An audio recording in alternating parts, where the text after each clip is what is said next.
I'm now joined by Dr. Utpal Chakraborty. He is an AI expert and quantum scientist. For more on this, Dr. Chakraborty, thank you very much for speaking with RT India. These global companies, they are saying that they are investing billions of dollars in India. My question is, are they really investing in India, or are they simply paying the price for entry into one of the world's biggest consumer markets, sir? So, of course, I think, any private companies, when they invest, so definitely it is not for any philanthropic purpose. So they definitely want that return on investment. However, I see it from a different angle as well, because this is also beneficial for building the AI ecosystem and the cloud infrastructure and the entire technology infrastructure, including more quantum and all other things. So this is beneficial for India. However, we should be very careful about that this investment should not only go for just exploiting this big market, right? So India is a very big market for them. So we should be careful about what kind of innovation projects that funds are being used for. We also should be looking for our indigenous capabilities, which we should definitely develop for our critical sectors like defense, banking and finance, and all other critical sectors, and also the employability. So we should also think of are we bringing extreme automation? Okay, with this fund, with this AI and all those things. So in that, I think probably it's not a good idea because India is a huge population, young generation.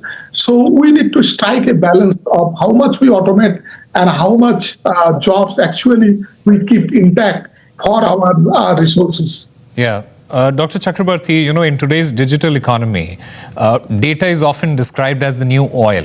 Now, when global tech companies, they expand here in our country, in India, are they really creating value here, or are they primarily collecting one of India's most valuable resources, its data, because we have a lot of it? So as I told, definitely they may have a different agenda, but we, as a country, as a government, we should be careful about how much we can benefit from those kind of fundings as a country, and how we can protect our different things, like as you said, data. Okay, so we are generating a huge amount of data. Then also we have got IPs. Okay, so our universities, our colleges, and our companies, they are creating IPs. How to protect those IPs, and also channelize those funds for the development of the country, not just for giving an opportunity to somebody to exploit this market. Okay, and only for the financial benefits. Dr. Chakraborty, so you would say that there is a difference between building an ecosystem in India and building a business from India, because those are two very different things with very different intentions. Absolutely, because when we talk about ecosystem, at that point of time, a reasonable amount of funds should go into R&D, should go into innovation, should go into sustainability also, because when we are building something here, big data centers, big AI infrastructure and all those things, at the same time, we should also be very careful about the sustainability point of view in terms of and also the jobs and the resources that we have. So in no sense, they should be deprived completely by bringing some kind of a very extreme automation. Dr. Chakraborty, what happens to the Indian companies? And the big question that comes to my mind is, can Indian companies compete with these tech giants? Why I say this is because when companies with such enormous financial muscle. They enter into the market, especially the Indian market. The obvious question is, can these startups and the businesses, the small businesses, small tech businesses, can they compete on equal terms? Because it feels that the playing field, it becomes tilted from the very beginning. And that's one of the biggest fears here.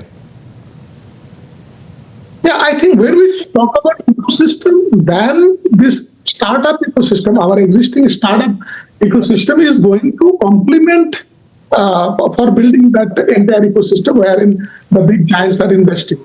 Okay, but when it comes to like a competition, direct competition, then probably it will be a little bit difficult for some of the new startups in India to compete with these global giants.